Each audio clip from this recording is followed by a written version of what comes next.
शिक्षण, पत्रकारिता आणि शिक्षण संस्थेचे चेअरमन अशा विविध जबाबदाऱ्या यशस्वीपणे पार पाडत असतानाच मोहन गायकवाड सरांनी आता वयाच्या 54व्या वर्षी वकिलीची अर्थात LLB पदवी संपादन केली आहे। त्यांच्या या यशाबद्दल त्यांचा सत्कार समारंभ आयोजित करण्यात आला होता। यावेळी बोलताना त्यांनी सांगितले की आपली आर्थिक स्थिती चांगली असल्याने समाजाच्या न्याय हक्कासाठी काहीतरी योगदान द्यावे, हाच वकिलीचा मुख्य उद्देश आहे। दरम्यान पनवेल तालुक्यातील सर्व बौद्ध वकिलांची युनियन स्थापन करून समाजाच्या आंदोलनांना कायदेशीर बळ देण्याचा मनोदयही त्यांनी व्यक्त केला।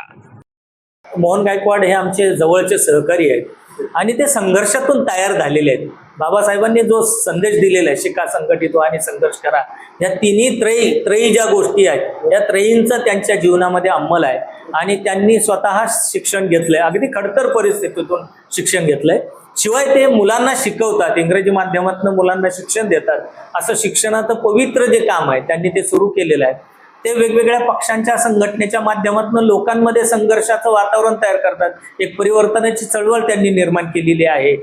हे खूप महत्त्वाचं आहे आणि संघटित करतात लोकांना आणि संघर्षही करतात। त्यांचं स्वतःचं जीवन हे संघर्षमय आहे। आपण जर बघितलं तर लहानपणापासून शिक्षण घेण्यापासून ते आत्तापर्यंत त्यांनी संघर्षातून सगळं केलेलं आहे। शिक्षक असताना शिकवता शिकवता त्यांनी LLB ला ॲडमिशन घेतलं, LLB पूर्ण झाले, आता त्यांचा LLM करण्याचा मानस आहे आणि मी त्यांना PhD करावे अशा शुभेच्छा देतो। कारण माणसानं आयुष्यभर शिकत राहिलं पाहिजे आणि आपलं शिक्षण हे ते लोकांसाठी लावतील, कारण त्यांच्या प्रत्येक आचरणामध्ये सामाजिक सेवेचा वसा आहे आणि तो वसा कायम ते जपतील असा मला आशावाद त्यांच्याबद्दल नेहमी असतो। त्यामुळे आपल्या सगळ्यांकडून मी त्यांना मनापासून शुभेच्छा देतो आणि त्याचबरोबर त्यांना सांगतो की आपण समाजासाठी अविरतपणे झटत राहावं आणि लोकांना एक वेगळा संदेश द्यावा आपल्या जीवनातून, हे मी त्यांच्यासाठी परमेश्वराकडे प्रार्थना करतो।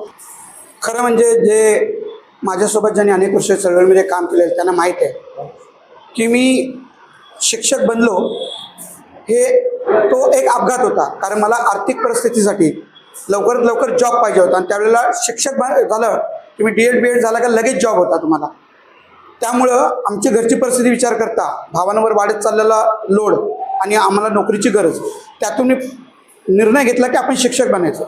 पण आता शिक्षक बनलोय तर तो नावाजलेला टीचर व्हायला पाहिजे, कारण माझ्या डोक्यात काय आहे, कोणता पण चळवळीतले नेते घ्या, महान नेते आपले, तर ते शिक्षक आहेत, पत्रकार झाले होते, लेखक होते, विचारवंत होते, साहित्यिक होते, पुस्तकं लिहिली पाहिजेत। तर निवड नोकरीला गेलो आणि नोकरीवरनं घरी आलो असं नाही। बाबासाहेब आंबेडकर शिक्षक होते, उत्तम पत्रकार, उत्तम वकील, उत्तम म्हणजे संस्था चालवणारे पीपलच्या माध्यमातून। तर आपण एक विंग घेतल्या पाहिजेत। आपण नुसतं घरी गेलो, कामावरनं घरी आलो याच्यामधून काय होणार नाही। तर हे वकील बनणं, LLB करणं हे माझ्या जीवनातलं ड्रीम प्रोजेक्ट होतं। मी जेव्हा सुरुवातीला 12वी पास झालो त्यावेळेला झाल्यानंतर मी बेडेकर लॉ कॉलेज ठाणे इथे ॲडमिशन घेतलं होतं LLB ला, बेडेकर लॉ कॉलेजला। पण आर्थिक परिस्थिती मला रोज ठाण्याला जाणं येणं शक्य झालं नाही, म्हणून मध्ये खूप गॅप पडला आणि आता शेवटच्या क्षणी आपण हे वकिलीचा कोर्स जो स्वप्न होतं लहानपणापासून ते पूर्ण केलं आणि पुढे जाऊन LLM करून त्यांनी सांगितलं मास्टर झाल्यानंतर त्याच्यामध्ये PhD करणं, जितकं तब्येत साथ देईल, जितकी बौद्धिक क्षमता साथ देईल, तोपर्यंत अल्लाउद्दीन सरांनी जो माझ्यासाठी इच्छा व्यक्त केलेली आहे ते मी निश्चितच पूर्ण केलेलं आहे, याचा मला सार्थ अभिमान आहे। आज मुलं विचारतात, म्हणजे वडील विचारतात मुलांना अभ्यास केला का, आता दोन्ही मुलं माझे विचारतात मला, बाबा आज तुम्ही काहीच वाचलं नाही, आज अभ्यास केला नाही, अभ्यास करा। तर ही परिस्थिती मुलं जेव्हा आपल्याला सांगतात की उद्या पेपर आहे लिहा, कधी कधी मला वाटलं की लवकर नाही पूर्ण करायचं, जाऊ दे एक गॅप घेतो विषयाला। मी तर प्रियाला या परीक्षेला खोटं सांगितलं होतं की एक नाही पेपरचा माझा अभ्यास झाला नाही, तेव्हा त्यांनी सांगितलं की नाही तुम्ही परीक्षेला बसा, तुम्हाला नॉलेज इतकं आहे, जसं मुंडे सर म्हणाले की तुम्ही देऊ शकता।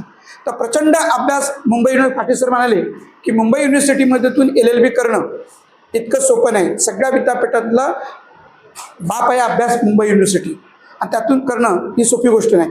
तरीसुद्धा आमच्या सरकारचे सहकार्य केलं। तर हे जे मी शिक्षण आहे, तर जसं अल्लाउद्दीन सर म्हणाले की इतर माझ्या चळवळीला कार्यकर्त्यापेक्षा मी थोडंसं पुढे आहे आर्थिक क्षमतेच्या बाबतीत, म्हणून मला वकिलीतनं पैसे कमवायचे आणि काय, आता माझा मुलगा IIM मध्ये केरळ कोचीकडे, तिथूनच तो महिना 5-10 लाखाची नोकरी घेऊन बाहेर पडणार आहे, हे कोणी पण सांगेल तुम्हाला। तर मुलांसाठीच करायचं, मुलगाच कमवायचा त्याला, तर माझी संपूर्ण वकिलीची सेवा जी राहील ही बाबासाहेब आंबेडकर स्वप्न अल्लाउद्दीन शेख सर आणि पिंगादेव सरांचं आमचं रात्री उशिरा बोलणं झालं। ते म्हणाले की तुम्हाला सुरुवातीच्या काळामध्ये संघर्ष करावा लागेल। सर माझा आर्थिक विषयच नाही, स्वतःची इंग्लिश मिडियमची शाळा आहे, टेन्शन आहे आता 2 महिन्यानंतर नोकरीचा राजीनामा दिला तर व्हॉलेंटरीमधून तुम्हाला 70-80 लाख रुपये मिळणार आहेत. त्याचं प्लॅन पण मी त्यांना सांगितलं.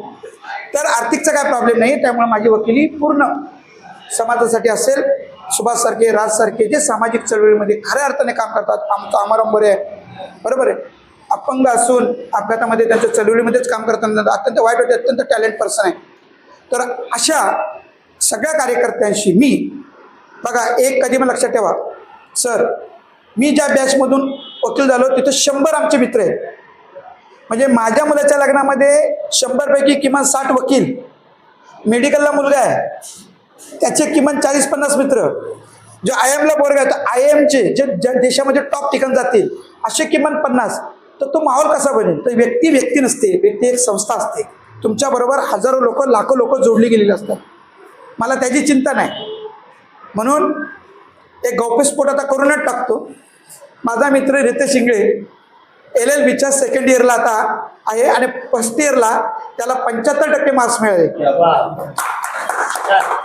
आणि ऑलरेडी केमिकल इंजिनियर आहे. आणि मी म्हटलं LLB असं क्षेत्र आहे, तुम्ही कोणत्या वयात कधी मोठे मोठे PSI, ACP, DCP हे LLB करतात आहे. तर आम्हाला ज्यांचं ग्रॅज्युएशन पूर्ण झालेलं आहे, जे 12वी पास आहे, आज शिक्षण खूप सोपं झालेलं आहे. तुम्हाला आपल्या बुद्धिमत्तेप्रमाणे तुम्हाला त्या वयाच्या अभ्यासक्रमाला म्हणजे LLBचा अभ्यासक्रम म्हणजे 22 ते 24 वर्षाच्या विद्यार्थ्यासाठी, आणि जेव्हा 50 वर्षाचा विद्यार्थी अभ्यास करेल तेव्हा त्याला किती सोपं वाटेल. तर ते म्हणून आपण पुढे जातो. त्यामुळे सगळ्यांनी करा. डोंगरगावकर सरांच्या भाषेत आहेत, सर लोक डिग्रीला घाबरतात. माझे प्राचार्य सर ते मला म्हणाले होते, अभी तो आप वकील बन गए, अभी पूरा गाव आपके खिलाफ कोई नहीं जाएगा. कारण एक वकील नसतो, तुमच्या मागे 50 वकिलांची फौज. आज बघा इथं प्रियांका आहे, प्रियांकाचे मिस्टर आहेत, इथं चेंबूरहून आलेले मित्र आहेत, इतर क्राईममध्ये आणि मास्टर आहेत, बरोबर आहे, साळवे सर आहे ना, पुढे आपले सह्याद्रीचे वकील आहेत. तर अशी अख्खी वकिलाची टीम म्हणजे पुढं सर आम्हाला तुम्ही जर मार्गदर्शन केलं आणि तुम्ही आशीर्वाद दिला तर आपण जो पनवेल तालुक्यातले जेवढे बौद्ध समाजाचे वकील आहेत त्यांचं एक युनियन एक उभी करता येईल का आपण पाहूया. जसं सगळ्या क्षेत्रामध्ये तर माझ्या अंदाजे किमान 25 पत्रकार तरी बौद्ध समाजाचे आहेत. तर त्यांना आपण एकत्र बांधू आणि त्यांची ताकद समाजाच्या बाजूने उभं करू. हे तुम्ही करा, आम्हाला सगळ्या बांधून ठेवायचं काम. तर हे लवकरच आपण लिगल करू आणि 25 वकिलांची फौज कोणत्या अन्याय आंदोलनामध्ये खंबीरपणे पाठीशी उभी करू. ही फार मोठी ताकद आपली वकिलांची आहे. जेव्हा एका मॅटरमध्ये सुभाषच्या मागे समाजातले 25 वकील असतील, मेघादेव सांगेच तर एक वकील असतील, तेव्हा आपल्याला वाटतं समोरचा वकील किती स्ट्रॉंग राहील. तर आपण सगळेजण एक करू आणि तुम्ही सगळ्यांचं सहकार्य राहील आणि आम्ही आहोत तुमचं डोकं घ्यायला. आणि बिंगारदेव साहेब तुमचं ज्ञान आम्हाला द्या. धन्यवाद. थँक्यू.